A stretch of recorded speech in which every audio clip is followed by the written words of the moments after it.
Hey, everybody. Welcome to the Paranormal Peeps podcast. We have a great show lined up for you guys tonight. But before we get into the topic, let's see who we got around the table. And to my left, Jamie and Elisa. And I'm Josh. So Jamie has a special shout out tonight. Yeah, I wanted to give a shout out to Sharcy and Clara and just wanted to say thank you, girls, for your support and for your encouragement. Yeah. They've been big supporters of the show for quite a while now. Yes, they have. Yeah, thank you, ladies.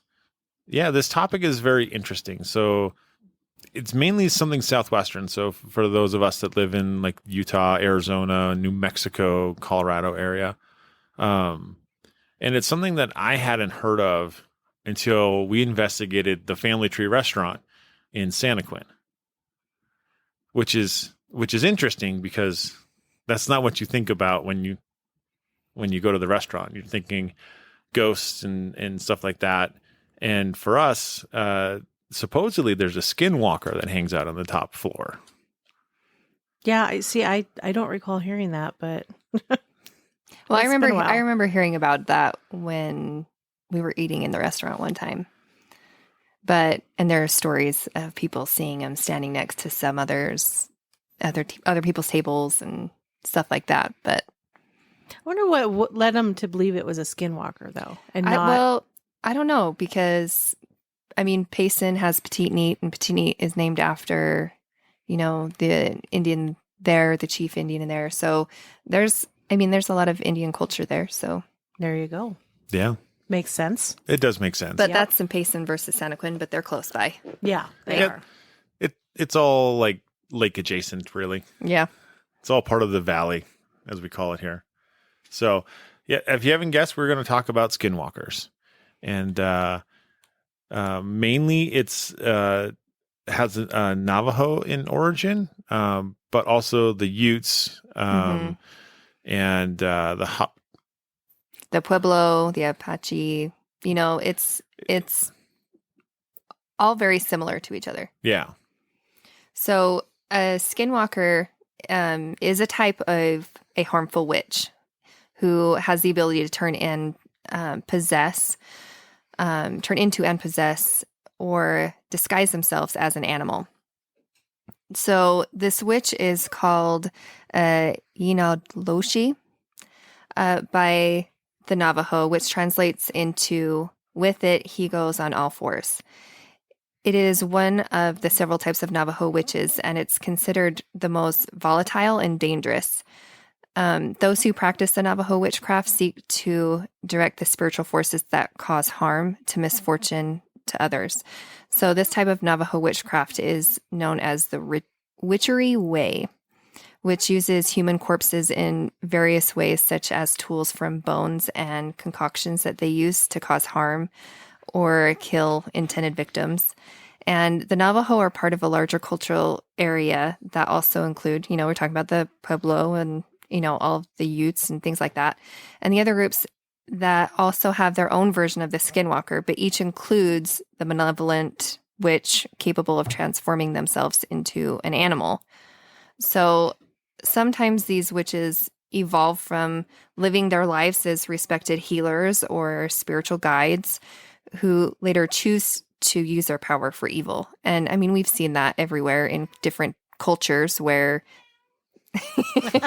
you want to let yourself be known, where they use their power for good for a while, and then they start craving the power they want more and tend to use it for evil, right? Yeah, they kind of like go off the deep end a little bit. Mm-hmm. So they are these respected healers and spirit guides, and then most of the time it can be male or female, but most of the time they find it as male. And they walk freely among the tribe during the day and then secretly transform under the cover of night. So how do you become a skinwalker? This is one way, I guess. I'm sure there's lots of different stories and different cultures and how they become a skinwalker. And I'm sure it's nothing friendly. I mean, Oh, no, not an easy thing. no. So, in order to become a skinwalker, he or she must be initiated by a secret society that requires the evilest of deeds, killing a close family member, and most often it's a sibling. So, after this task has been completed, the individual then acquires supernatural powers, which gives them the ability to shapeshift into animals. So, most often they are seen in the form of like coyotes and wolves and foxes, cougars, dogs, bears, but can take shape of any animal that they kill. So they wear the skins of the animal that they transform into, hence called the name Skinwalker. Sometimes, though, they also wear animal skulls or antlers on top of their heads, which is supposed to give them more power. They choose what animal they want to turn into depending on the abilities needed for that particular task. So like speed or strength, endurance, stealth, claws, teeth, things like that. And then they can transform again if trying to escape from pursuers. So they say that skinwalkers also have other powers, which I didn't realize. I didn't think about this, but they say that they can read other people's minds, control their thoughts, behavior, causing disease and illness. They destroy property, which we've heard of, death, which we've heard of. But they say today, most of the tales and the sightings of these witches or skinwalkers don't include death or injury necessarily, but are more like trickster-like. Yeah. So, Yeah. And that's really like, if you look at it, it's like, if anything wrong happens, like bad crops, blight, someone in the family gets sick, it seems like it was very much, it's the skinwalker that did it. mm-hmm. So it's very, very superstitious in that way in the culture. Yeah. But that's very common amongst all religions in itself, right? We all have something that says, hey, like this is the evil thing. This causes all of the problems, and this is what always happens. Right. Yeah, and you mentioned like, they had to kill a family member to do it.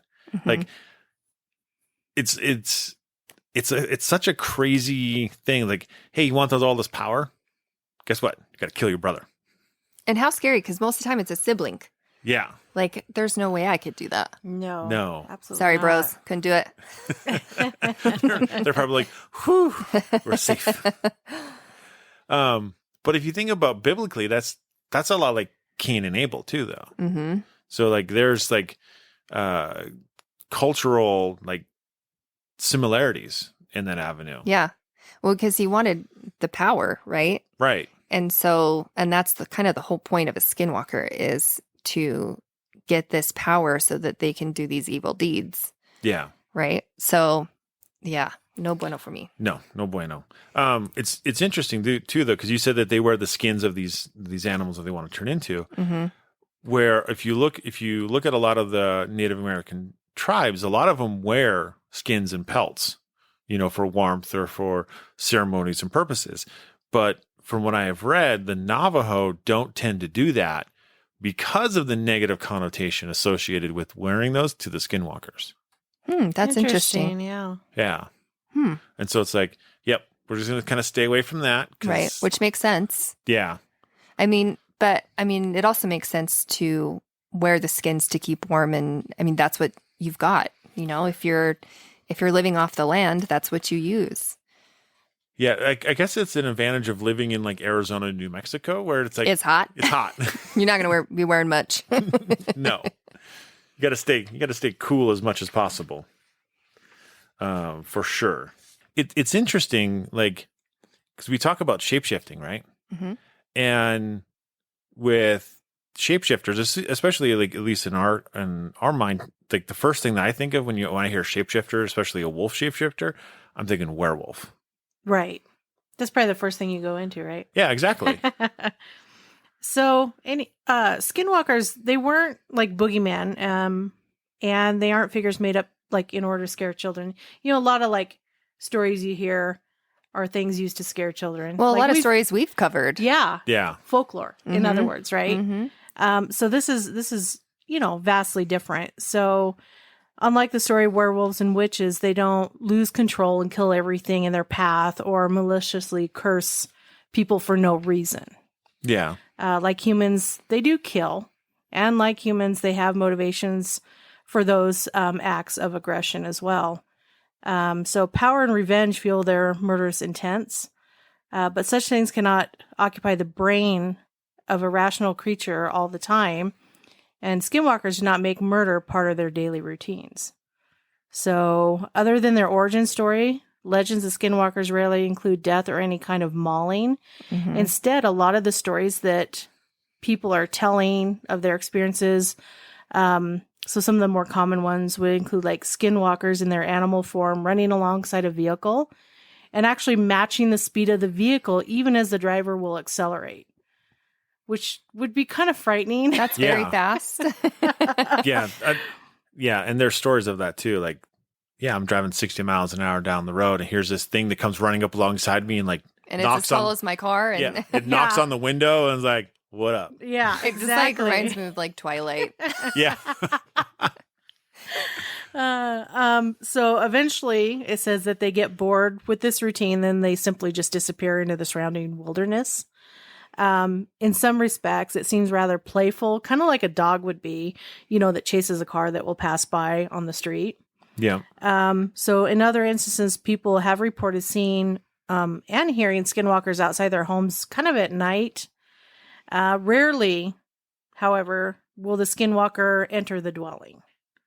I can't imagine if you hear something rustling outside your window or your front door and it's dark out.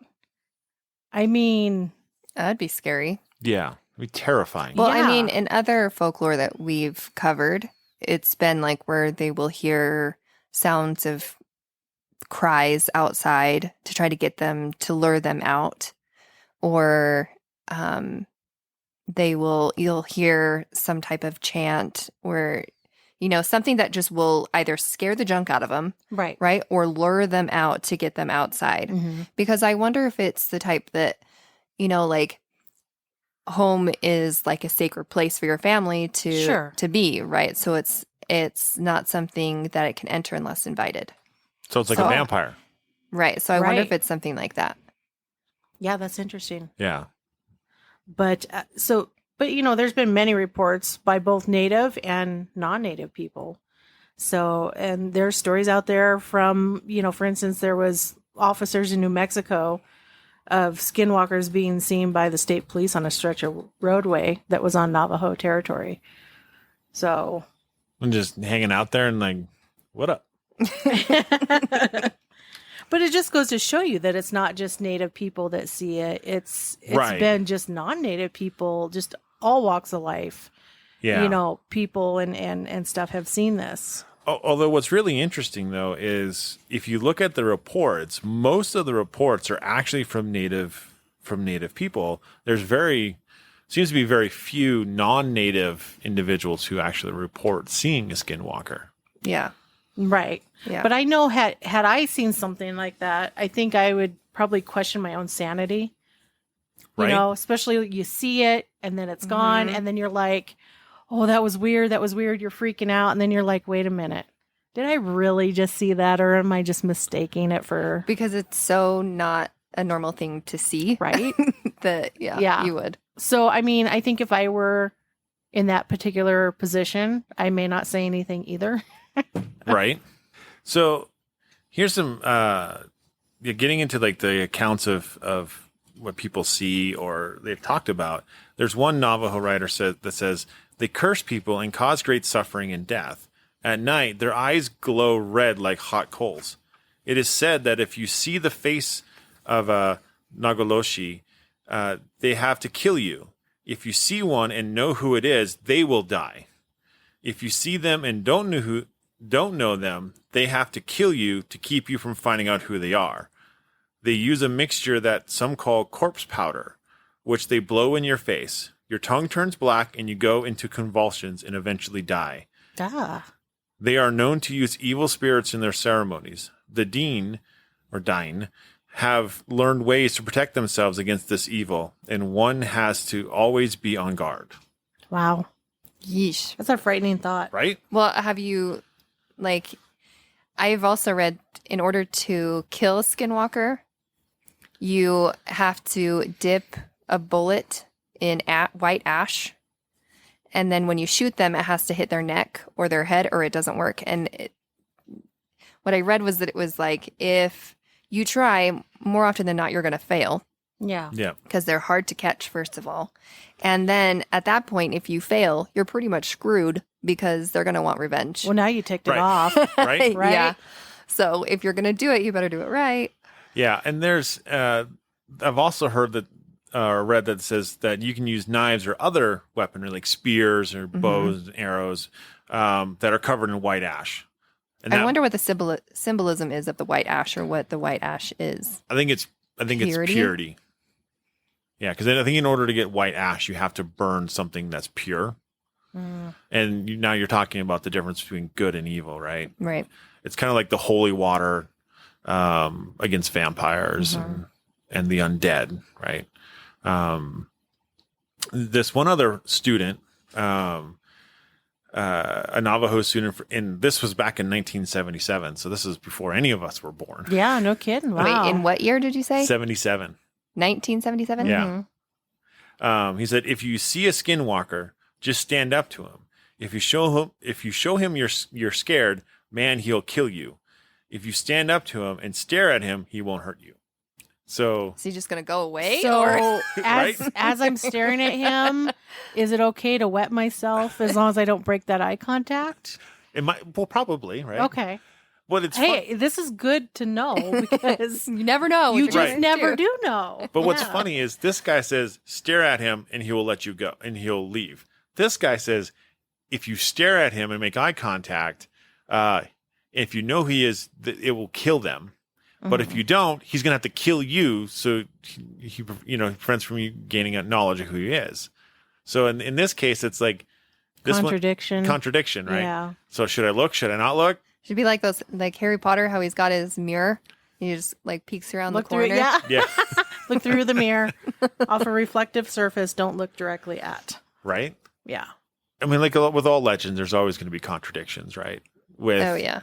With all of it. With 100%. Well, and you've got all the different types of Indians, right? Mhm. So different beliefs. are going to come up with different Yeah. groups. Absolutely. But the one thing that I think is pretty common though is that they're pretty much impervious to any type of weapon that's not covered in white ash. So it's like you shoot it 6 or 7 times and it doesn't die. You're like, Right. well, that's not going to work very well, I've And you got some throw- stories on that. Throw your weapon at it and run. right? So that's Just- going to make a lot of sense for a story I'm going to tell later. So with Skinwalker Ranch, we all know about that and that it's, in Utah, and there's a lot of different ideas about Skinwalker Ranch, right? So we're not going to dive into like the UFO side of it or really the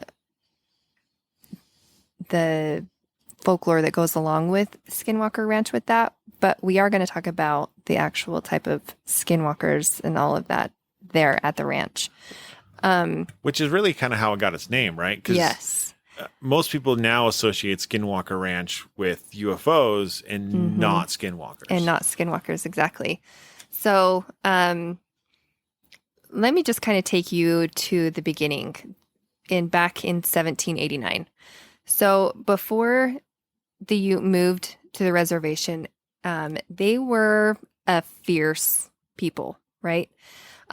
They lived mainly in Utah, Colorado, New Mexico. And at one time, the Ute and the Navajo would fight together against common enemies. Or later, when the Ute first acquired horses from the Spanish, they began to abduct Navajo people and would sell them to New Mexico slave markets. So later during the Civil War, some Ute bands joined with Kit Carson in a military campaign against the Navajo, and this ended in the Navajo being expelled from their lands and forced to march to a reservation in Fort Sumner, New Mexico, called the Long Walk of the Navajo. which is terrible in and of itself. But That it also had a different name too. what? It was also called the Navajo Witch Purge. Oh, yes. Yes, I did read that too. And so though the tribe was allowed to return to their homelands in the Four Corners area several years later, the Ute believed that the Navajo put a curse on the Ute tribe for the previous transgressions that they did. So afterward, the Skinwalkers began to plague the Ute people. So the Ute believed that the Skinwalker presence in the Uinta Basin extends back at least 15 generations. And they don't believe that the Skinwalkers live on the ranch, but they hide out in a place called the Dark Canyon, which is nearby, which I didn't know that either. But one account described them as looking like humans with dog heads. Another described them as large, black, hairy humanoid figures, which were very fast. And they described them having the coal red eyes, just like what you had talked about. And others say that they have seen and taken pictures of really big tracks on the ground. And so it said that Skinwalker tracks are, so say they turn into a coyote, that their coyote print as a Skinwalker is going to be much larger than an actual coyote. Right. Yeah. They said that even the most experienced Skinwalker can't reproduce the 100%. 100% the animal. It's going to be Right. deformed in some way. Mhm. Yeah. Which, I mean, is very common for beliefs with demon entities, Right. right? Yes. They're never fully human. There's Right. always something that's distorted or, Or missing. Missing. Yes, exactly. So for 15 generations, indigenous tribes, including the Utes, have referred to the Sandstone Ridge as being in the path of the Skinwalker. So fast forward a couple hundred years. So the Myers vacated the ranch in 1987, and it was empty for 7 years before before Terry and Gwen Sherman bought it in 1994. So the couple moved in with their 2 kids and livestock, and they were surprised to find that the previous owners had placed deadbolt locks on all the doors, including the windows, and including those inside the house.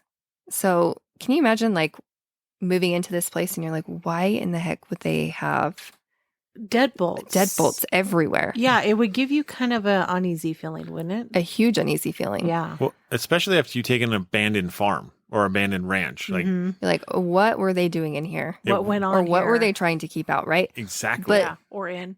Yeah, some had deadbolts on both the inside and the outside of the house, right? Oh, scary. So even the kitchen cabinets had bolts on them. And at both ends of the house, there were iron stakes and heavy chains that had been installed. And they're guessing that it was for their guard dogs to keep them chained and close to the house and to protect it. So From what? whatever they were. I mean, if you think about it, right? It's like this is not normal practice for that time period. You're right, but obviously there was something that they felt a need to do these things, take these measures. Right. Mhm. Exactly. Yeah. So the very day that they took possession, the family spotted. I am doing so good with my words today. You're welcome, everyone. The family spotted a large coyote or a wolf in one of their pastures, which soon approached, making its way to the livestock pen. It then grabbed a calf by its nose, trying to drag it through the corral bars. So Terry Sherman and his father began to beat the animal and try to make it release the calf, but they weren't successful. And so when that failed, Sherman shot the animal with the .357 Magnum at point blank range. And I mean, that can do some damage, That Oh, should yeah. a 357 should be a kill shot. right? But like you were talking about before, if it's not dipped in white ash, what is it going to do, right? So, but still, the wolf held on to the calf. After another shot, it released the calf and just stood there calmly looking at the men. So after a few shots, the animal trotted off. Amazingly, there was no blood or sign of injury to the animal, and the men then followed the tracks of the animal for about a mile before it just suddenly ended, as if it had just simply vanished. So my guess is where it transformed back into Human. And just disappeared. disappeared. So, Or a bird and took off. I mean, yeah. Yeah, I mean, because supposedly it can turn into pretty much any animal, right? Yeah. So, but question though, they can turn into any animal, but they have to have the skin of the animal, right? In some of them, not all cases that they've said that they have to have the skin to transform. So, yeah. So my question is, if they do have to have the skin, do they just have like skins lying around in random places and they like run to that spot and transform and grab the other skin, throw it on and transform again? And... Or they get up in the morning, go to their closet. Hey, I feel like being a bear. Pull out the bear skin, take it off the hanger. It's a good question. I mean, but we're also assuming that they have to have a whole skin, right? What if they just need a patch of the skin? So like they have this little, cloak made of like 60 different animals. And it's like, I'm going to turn from a bear to a jackrabbit to a coyote. And just like a skin catalog. Yeah, exactly. Well, yeah. That's gross. That's so gross. Like you go to the store to get paint and you got like those color swatches. Yeah. To get skin swatches. Squatches. Swatches. We're doing so great with our words. It's so good. This is going to be a great episode, guys. Oh, gosh. So a few weeks later, when Gwen Sherman was in her car, she encountered a wolf that was so large. Like, this is like the story that you were just saying. It was so large, its back was parallel with the top of her window. The large wolf was accompanied by a dog-like animal that she couldn't identify. So over the next 2 years, the Shermans, as well as their neighbors, reported seeing a number of strange animals in the area. And this included exotic multicolored birds that weren't native to the area and tall, dark beasts.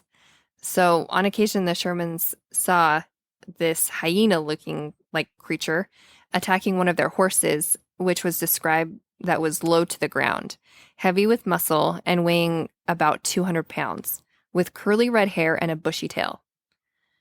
So as Mr. Sherman approached the animal, it vanished before his eyes. Afterward, they checked the horse and found these claw marks on his legs. And a few months later, a neighbor reported seeing a similar beast running across their property. So, I mean, there's so many different types of stories. Like it can vanish or it runs away without any evidence. Yeah. So there's just lots of different stories and that there's no one rhyme or reason to it. Right. Just a lot of variations. Mm-hmm. Yeah. So Robert Bigelow, he bought the property in 96 and started a program, and he called it NIDS, to study the paranormal events going on the property. He was really, really into that. He hired this guy named John Alexander, and he said, something else is in control here. And if it wants you to find out, it may allow it. But if it doesn't, it keeps things morphing and changing into different things, different shapes and forms. He said, we've had cameras there and things happen just off camera or sometimes right in front of the camera, but you wouldn't see them. So before he left the property, Terry Sherman reported seeing a wolf 3 times bigger than normal at one point. Shot again at close range, no avail. So after Bigelow bought the property under this group that he made, the National Institute for Discovery Science, the NIDS, he said things got stranger. So in March 12th in 97, they saw a huge, big humanoid figure perched in a tree. And it was observing them, like the research team, just watching them. So the large creature that lay motionless almost casually in the tree, the only indication that the beast's presence was there, penetrating yellow lights of unblinking eyes as they stared fixedly back into the light. He fired at the figure before it vanished, but not before it noticed how he looked. And the shape had sharp claws and resembled a predatory bird, and said that it looked heavy. And the description he later reported sightings similar to the Navajo legend. So just random animals. There's not just one particular animal that they can go into. There's lots of different ones, but it's just crazy. Then later, Brandon Fugel bought it in 2016, and he was like, I didn't find anything unusual about the property other than on the first tour, he noticed something unusual on the fence line of the perimeter. Now, if I would have seen this would have been creepy for me if it's just this first tour. There were body parts hanging on the fence of animal bladders that were blessed and hung there to keep the demonic entities on the property. Yeah. Oh. So it was to keep them on there so it wouldn't leave it to go Right. to other people's houses. Yeah. Usually you put things to protect, to keep things out. Not Of in. your property, in but this- not in. Yeah. This case, it was like, we're going to put everything back in your property. Good So, luck. like, it makes me wonder if other people did it, right? Like, if people in the neighborhood or people in surrounding areas were like, we're just going to do this just to keep us safe. You know what I mean? I mean, Yeah. that seems very native in itself. So like, Right. Well, there's a lot of, Native Americans out there. yeah. So I would imagine that it was probably some of them that did it just to keep, because they know that something's going on there. Contain it to that one property so it can't kind of go anywhere it pleases and terrorize all sorts of people. Yeah. So, and this Yeah. is where it, how they say they disappear. Like we've read a couple of stories where they just disappear and there's no trace of them. So one of the employees of Fugel, he said, I thought it was all just a bunch of crap, like a legend. Then one night he was in his room in the ranch house and he was lying down to get sleep. And then all of a sudden, bam, something slams into his bed. He's like, it's like when your kids jump into bed with you or someone with a big just need the bed really hard. He's like, I sat up, turned on the lights, but then nothing was there. And then Ben Hansen, I don't know if you guys know him. I'm sure you've heard of him. If you're from Utah, you probably have, and you're in the paranormal. He had a show called Factor Fake. Yep, he was on Yeah. Factor Fake, and he's been like a guest on a lot of other paranormal shows. But he was staying at a neighboring home of the ranch. So not in the ranch, but just out of the ranch. And he put a thermal camera outside, and it was connected to his iPad. And they were looking at it, and this white light just appeared on the screen. And this is kind of the UFO-ish part, but this is as far as we're going to take it. So he saw this bright light just come onto the screen that was just over that ridge. And so Ben ran outside, and he couldn't see anything, but his family could see it on that thermal camera. And it was only showing up as a heat signature. So he stayed out there for a while, for a couple of hours, apparently, just trying to see if he could catch anything, and just couldn't. But he went back into his room, and he was sharing a room with a friend. And his friend sat up. His friend had been sleeping for about 45 minutes. His friend sat up, looked Ben in the eyes, growled at him, and said, "Get out. What are you doing?"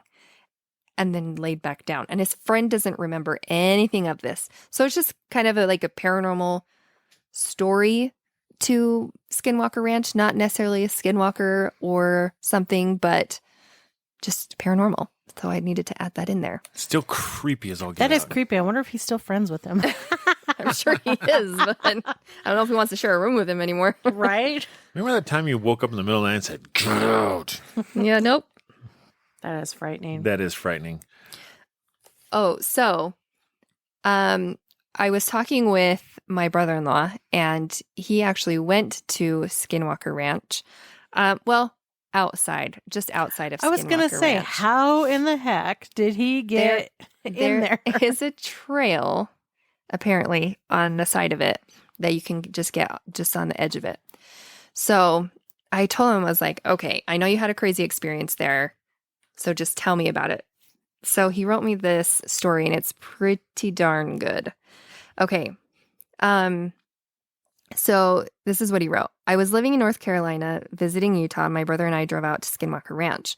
My brother had already done a lot of planning on how we could see most of the ranch without going through the front gate by studying maps and Google Earth photographs.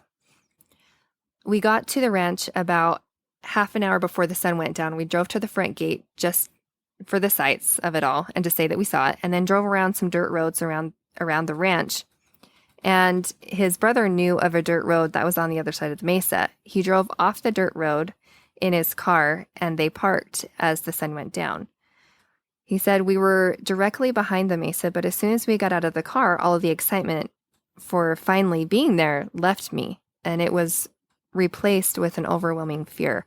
Not just a regular fear, I mean the impending doom type of fear, that we really have no business being there and that we need to leave. My brother, on the other hand, seemed almost a little too eager to climb down the valley to the bottom, which would directly put us on the back of the mesa that sits against Skinwalker Ranch. Technically, we weren't on the property, but we were butted up against it as anyone that has done any research on Skinwalker Ranch can tell you, that the activities that take place on Skinwalker Ranch don't just contain to the boundaries of the ranch. I've been a surveyor for over 2 decades, and I've surveyed and been out in the woods and swamps in mountain ranges and all over America, and I've heard about every sound wildlife can make. My brother and I have done more than our fair share of camping as well, and there were noises from animals that neither of us could really identify. It sounded like birds and swamp animals if you were on another planet, is the best way that I could describe it, but we never saw anything. As we climbed down the cliff on one side of the small valley, an uneasy feeling kept getting worse and worse. My brother was acting almost like he was in a trance. He was still talking, but he was just so drawn to wanting to just keep going. Eventually, we came across one of the saddest things I've ever seen. It was a pile of dead puppies that looked like they were maybe 3 months old, and each had a blue collar on them. There was no gunshot wounds or anything like that. They were just there dead. So I don't know how they died, but it was just a heartbreaking sight. Shortly after that, we decided it was time to leave. So we climbed out of the valley, which sat behind the mesa, and we got into my brother's car. I was so relieved when we were leaving, but when we started the car and tried to drive away, the car got stuck in the sand. I wanted to get out of there so bad that I just looked at him and said, well, when I tell you to hit the gas, hit the gas. He didn't say a word to me, but he was looking dead ahead. I immediately got out of the car and found 2 large sticks and began digging out the tires with them as fast as I could. I then put these sticks along with some others that I found behind the back tires and got into the front of the car and yelled for my brother to hit the gas in reverse as I pushed.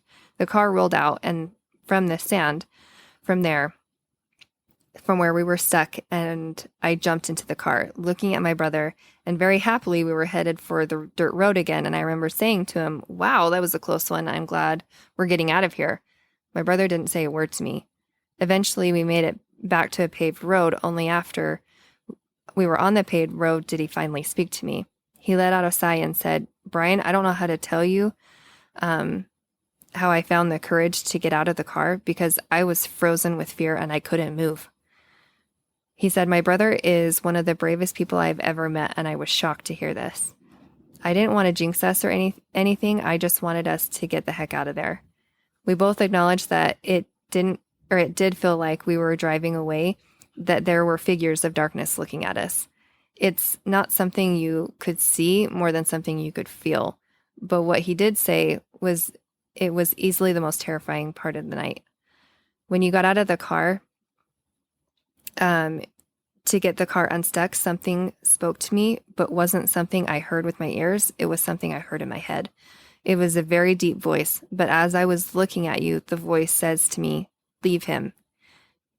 And it was to me more than once, and it scared the crap out of me. So for the first 30 minutes of the trip, we were both constantly looking in the back seat because we both kept having the feeling that someone was sitting back there. Just a weird feeling overall. If that's how I can describe my experience at Skinwalker Ranch, it's not as much as what you see or hear, but a feeling of the place after dark. It's one of the most unsettling feelings I've ever felt in my life. Just being there, I didn't see any UFO or Skinwalker or Sasquatch. Just that feeling at night in the desert was enough to scare you. Wow. That's something. Like that overwhelming sense and feeling like I'm being watched and of dread. Mm-hmm. Just pure fear. Mm-hmm. And that there are creatures that are out there. And I mean, in my opinion, like I'm sure there's a lot of people doing some pretty crappy stuff out there, right? I don't doubt it. Hence why I think those puppies were dead out there in a pile. And so when you're going to be doing stuff like that, there's going to be things there that are not happy. There's going to be bad entities. There's going to be negative spiritual things going on there. And, you know, if these skinwalker things are real, you know, like, why wouldn't they want to hang out in a place like that? Yeah. I mean, that would be like, welcome home, you know? Exactly. So. Yeah, you kind of hang around the dark energy, right? So, yeah, it's one of those things where it's like, yeah, if it's going to be dark and nasty out, like, this is where I want to be. Oh, that would just be creepy. Yeah.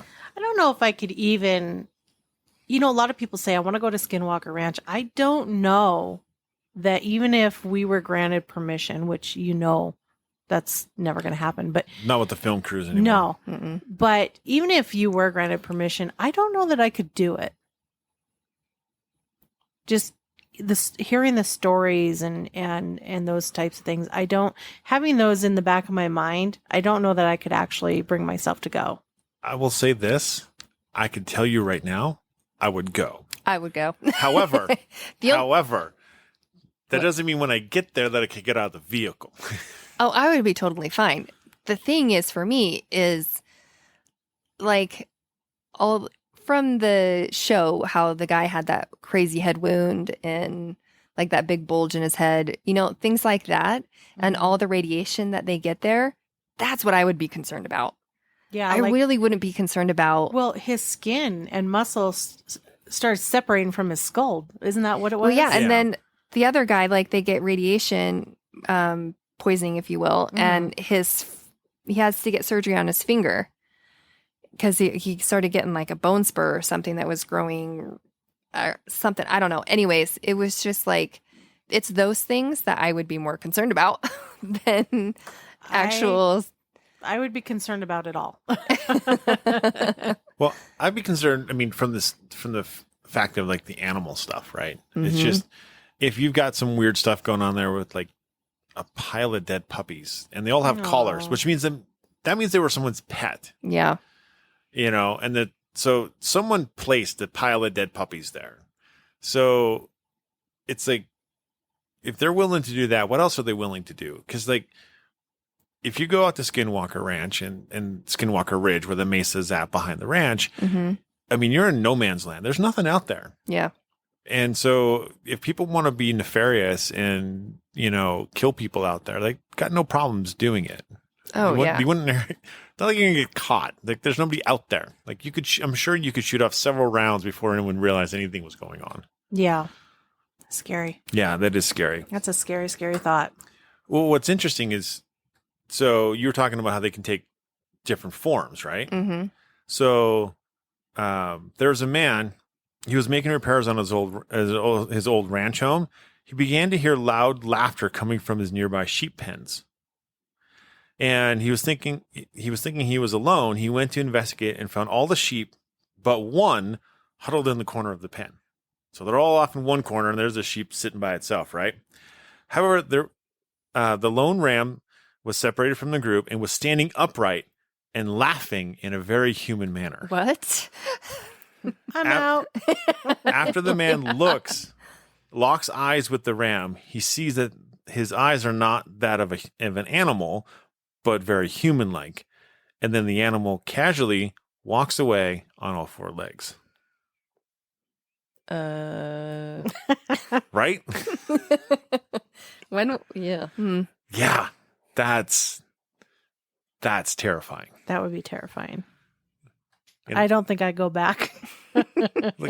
Well, and the thing is, like on Skinwalker Ranch, there was an incident where they had the cows all started freaking out and started running, and then it left one cow off by itself, and then it just died. Like just a healthy cow, and then it just instantly died.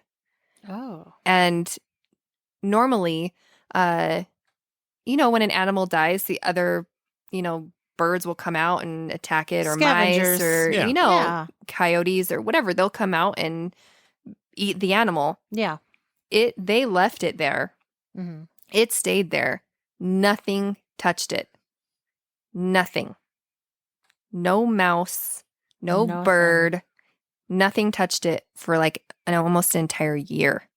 It just laid there slowly decomposing. So, and it went all by itself. So I don't know. It's kind of like when you give, like when your pet begs for food, you know, and you got fast food and you give them a little piece of what you're having and it's meat and you're thinking they're going to eat it, but then they smell it, they look at you and they just walk away. You're like, oh, maybe I shouldn't be eating this either. Right. Because animals just know Yeah. when you shouldn't eat it. Yeah, exactly. Remember we were talking before, like most of these happen to Navajo families, Native families, right? Yes. So there's one Caucasian family that had this happen to them, and it says they still speak in hushed tones about their encounter with a skinwalker, even though it happened in 1983 while driving home at night. One Caucasian family still speaks in hushed tones about his encounter with a skinwalker, even though it happened in 1983 while driving at night. Vietnam, this guy's name, turned completely white. The blood drained from his face. The hair on his neck and arms stood straight up, like a cat under duress, and noticeable goosebumps erupted from his skin. Although time seemed frozen during his bizarre interlude, the truck he was driving continued on its way, and the family was soon miles down the highway. A few days later at their home in Flagstaff, the family awoke to sounds of loud drumming as they peered out their windows. They saw the dark forms of 3 men outside their fence. The shadowy beings tried to climb the fence to enter the yard, but seemed inexplicably unable to cross onto the property.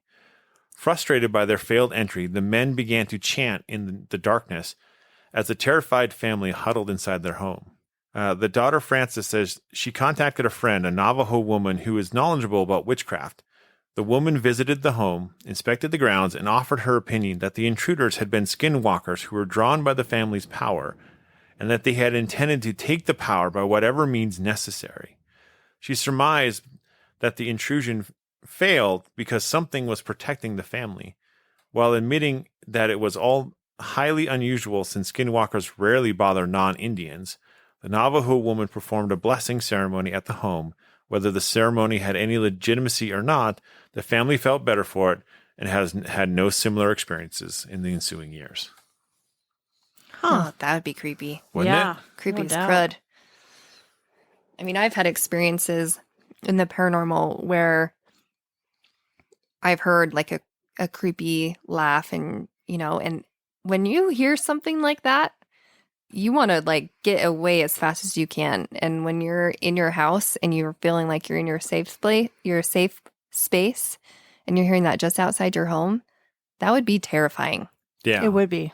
And it sounded like Yeah. the entire family saw them. Yeah, it Just just on the- wasn't one. Just on the other edge of their property, and they're drumming and chanting, and it's like, yep, that's where you get your gun. Oh, I just hear something. Sorry. So from Clara, she's part Navajo, and she submitted a little bit about her grandma and a little bit and a story that her grandma had shared with her in relation to our topic. She says, so my grandma was a firm believer in the Navajo teachings and just the way of, the Navajo way of life. Yep. She says she was actually sold when she was a kid to a Mormon family in Pleasant Grove when young Indian kids were being sold at young ages. When she was an adult, she moved back to the reservation and lived on the reservation in Bluff, Utah. So they didn't have running water or power, and to this day, some still don't. So that's just a little background on her grandma. And so she goes on to say, skinwalkers were a huge part of her grandmother's beliefs. She says, to us, it was ye nal, sorry, I'm going to get this. Ye nal de Lushi. It's not Loshi, it's Lushi. Yes. right? I believe so. Okay. If I butchered it, I apologize. We were taught they were evil, kind of like witches. So they were evil spirits or people who could possess or turn themselves into any animal. At any given time, they could change. Regardless of the animal they were, you could always see their eyes. Not like a full-on eye, but imagine looking at an animal in the dark with headlights shining on them. It's like a shiny glare. So kind of like when you see deer out in the field, I'm assuming, is what that's going to be like. Sometimes their eyes would even be colors, more so green and red. She says, my grandma also believed in the healing from the medicine man. So if we came across a skinwalker, we would have to see the medicine man, because she also believed if you saw one, it could mean anything. It could mean anything, but to her, it meant that one, they were being sent by someone to bring bad or evil to them. They were sent to give a bad message, or sent, or someone could send the skinwalker to scare the family, which all would make sense. Yeah. Right? That all totally makes sense. Yeah. So normally, if she believed anyone in the family saw one, we would go down to the reservation and see the medicine man, and he had some explanation as to why it came and what the meaning behind it was. My grandma would do anything it took to keep the skinwalkers away, so we would always have big ceremonies to get our family cleansed and blessed in the good way, and that is exactly what they call it. She also believed coyotes had a huge connection to skinwalkers. She wouldn't call them a skinwalker, but she always said they were almost the same thing. Pretty much just a bad spirit or evil presence. But they didn't normally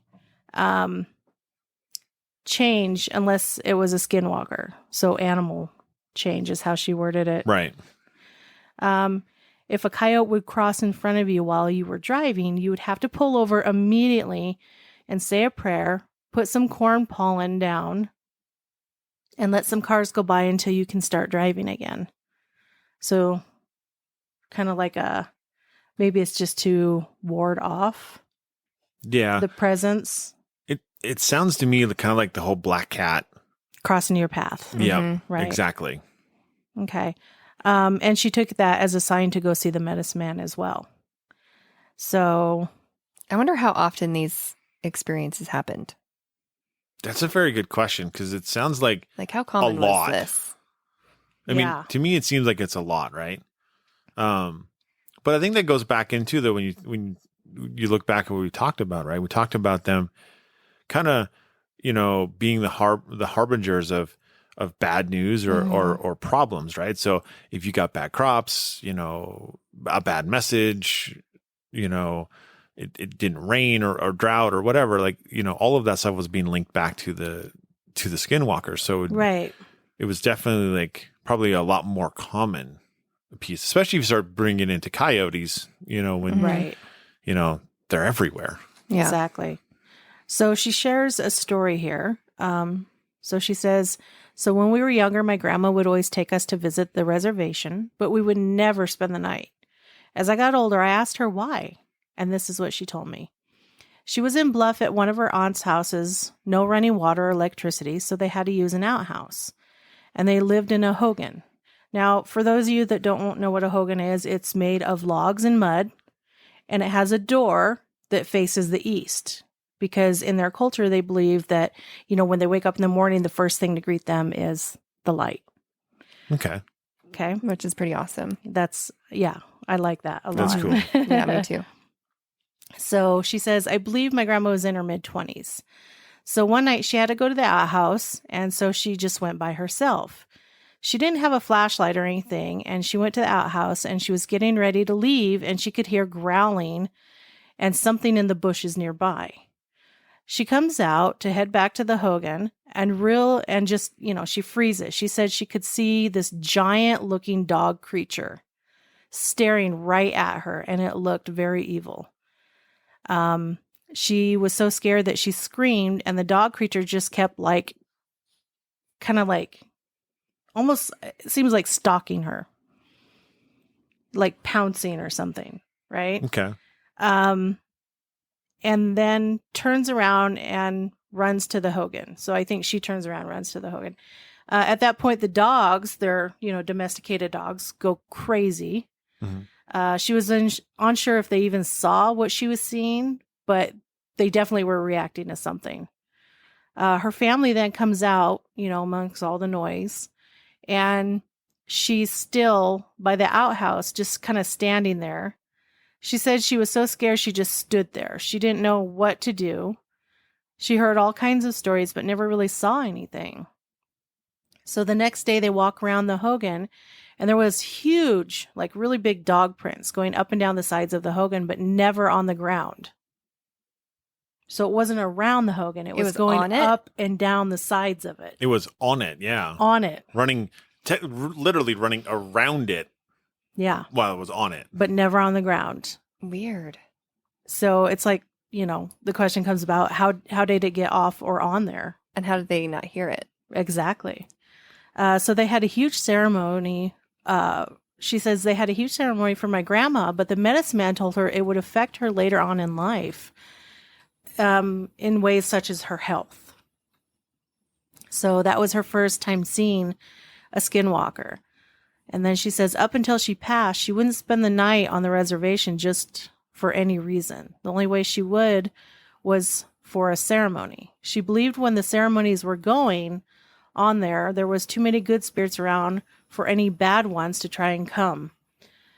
She never let us go anywhere by ourselves at night. She would always try and leave when the sun was going down. And as far as it affecting her later in life, she had diabetes and her kidneys failed her. She ended up having open heart surgery and lived a few years after. But if you asked her, she would suffer so much in her last years because she didn't follow through and do all of her ceremonies, not just for the Skinwalker, but for all the ceremonies the Navajos believed in. So she says, my grandma lived very true to her Navajo beliefs. She would take us kids down to the river and hand us knives to go cut willows with her. She would take us every spring up there to the mountain to find aspen trees, make this paste-like stuff from the white off the bark, and tell us to put it on our faces. She said it helped with acne. She believed in every aspect of the Navajos, no matter what. Sometimes the beliefs were way too far-fetched for me, but she was a believer, and she was very proud of her Navajo beliefs. That is cool. Yeah. That is cool. That would be a scary Encounter for sure. Well, and then not only just the encounter, just, up and down the side of the Hogan, but nowhere around it. That's peculiar in itself. And the fact that, they didn't hear it. And then to be told, by a medicine man that this is going to affect you down the road. Oh, in you your would life. think about that for the rest of your life. It's always going to be in the back of your mind. Oh, yeah. And then you're going to wonder with every illness, with Is this everything it? going on, is this because of that Skinwalker? Because of that experience and Yeah. that encounter. Yeah. So, yeah, thank you, Clara, for sharing that. For Absolutely. Sure. Thank you.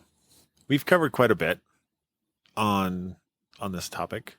And we know there's lots more out there. There is, but I want to get your guys' take on it. So is it myth? Is it legend? Is it real? My opinion? Yeah. Your honest opinion. Legend. Yeah. So what are they seeing then? I don't know. It's so hard because it's like people who don't believe in the paranormal, right? Yep. They've never experienced it before. If they have, they excuse it for something else. And so unless you've like really experienced it, it's kind of hard to believe, And so for me, it's one of those things that it is paranormal. It's not a normal thing to have happen. Right. And I've never seen it. I've never experienced it. I've never talked to anybody who's experienced a Skinwalker before. So it's hard for me to wrap my brain around it. I feel like it's like a legend. Okay. So I'm going to share a story that would be the closest thing, but it was in no way a Skinwalker. Okay. But it's the closest thing I've got.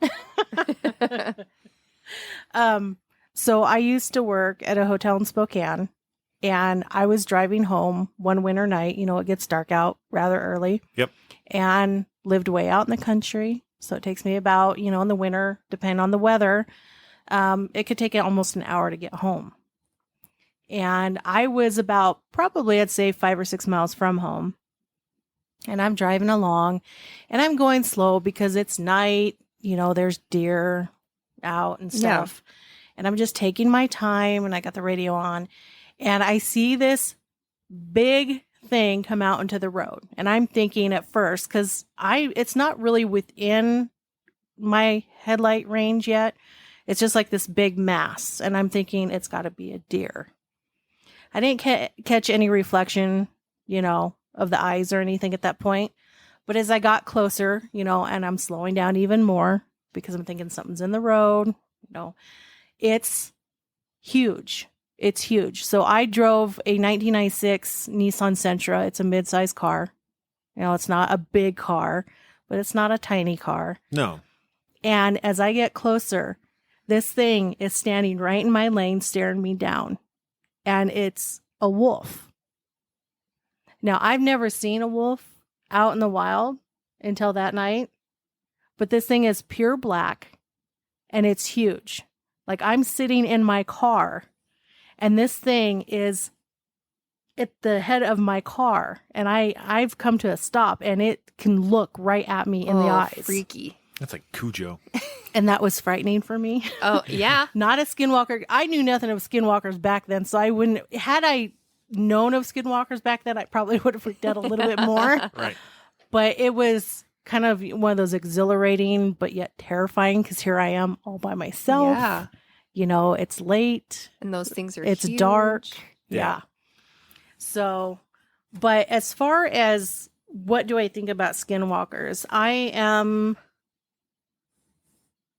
Having never experienced, like Elisa said, having never had an experience or run in with anything of that, I don't know. I believe that there are so many things that we're completely unaware of.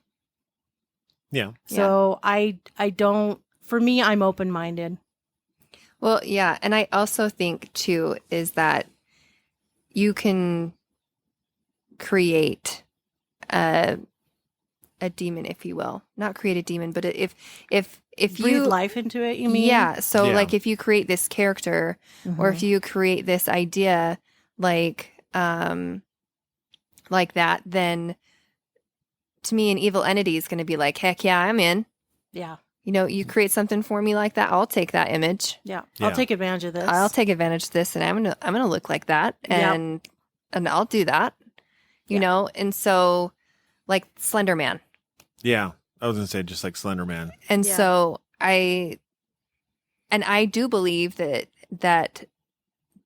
they believe it. Mhm. Like 100%. I don't think that they're making it up. I don't think that I do think it's a big part of their culture. Mhm. And I wouldn't take that away from them. But Never. I mean, if I am going to fully believe it, that's how I would believe it. That's how I could wrap my head around it being a real thing. Right.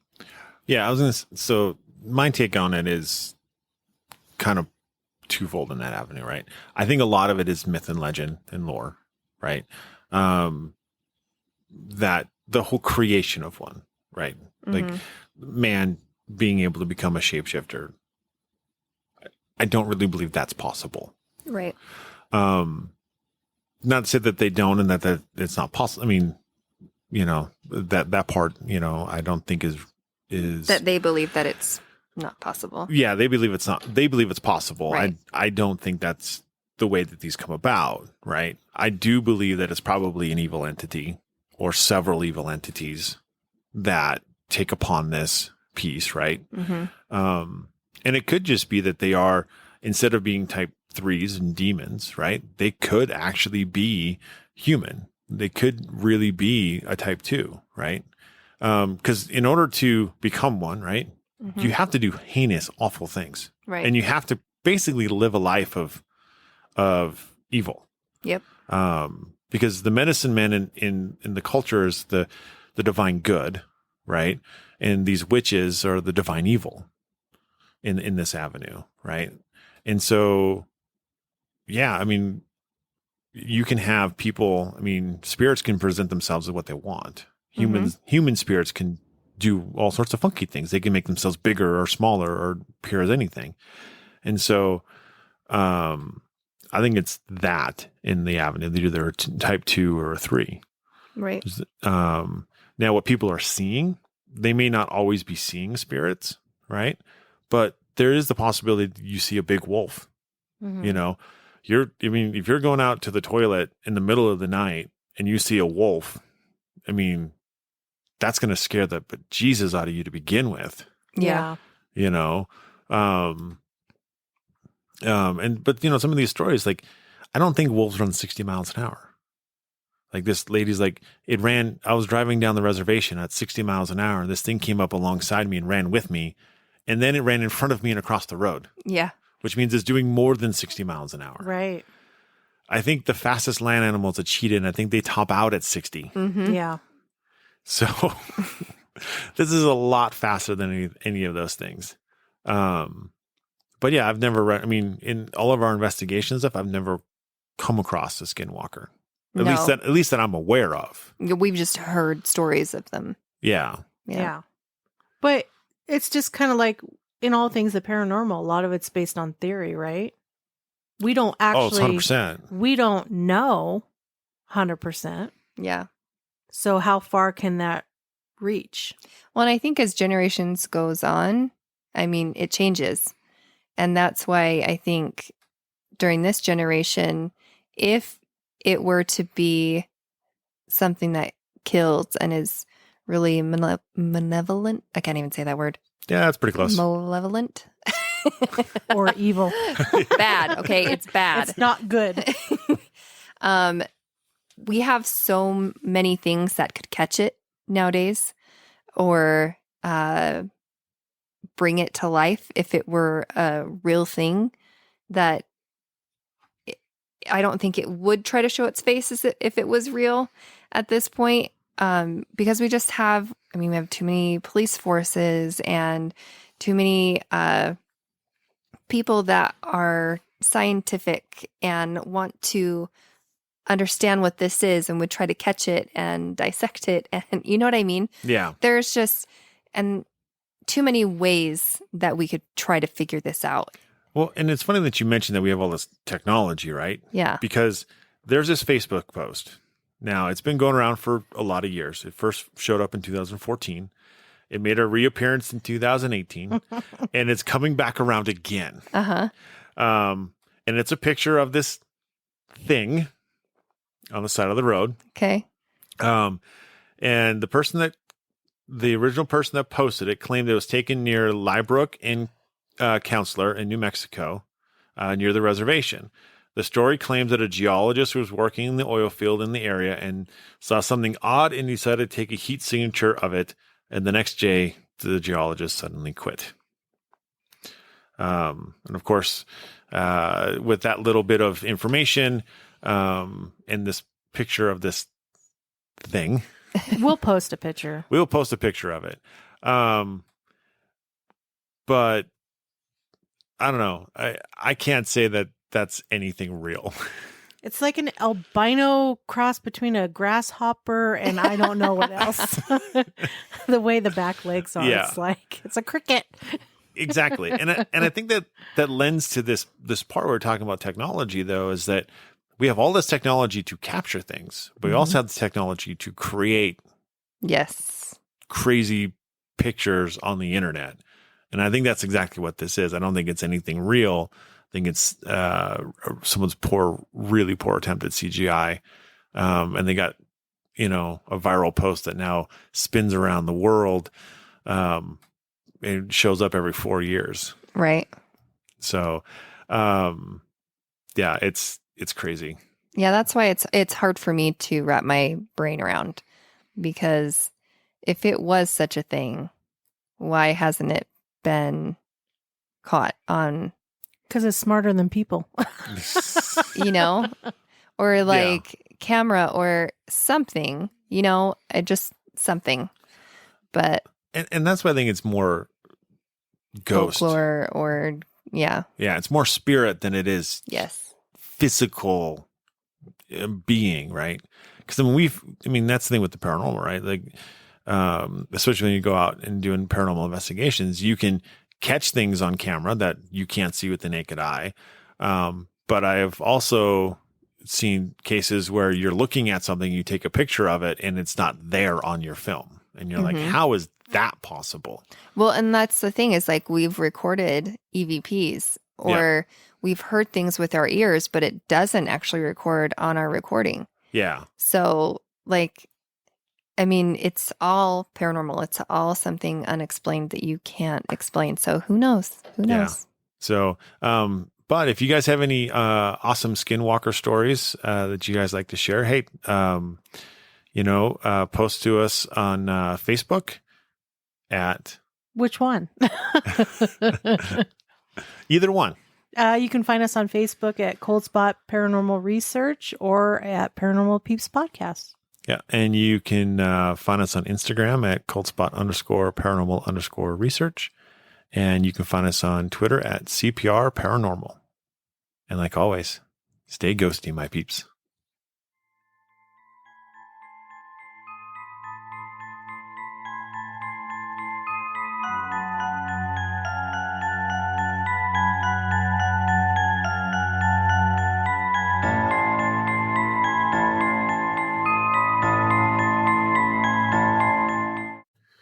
Thank you for listening to the Paranormal Peeps podcast.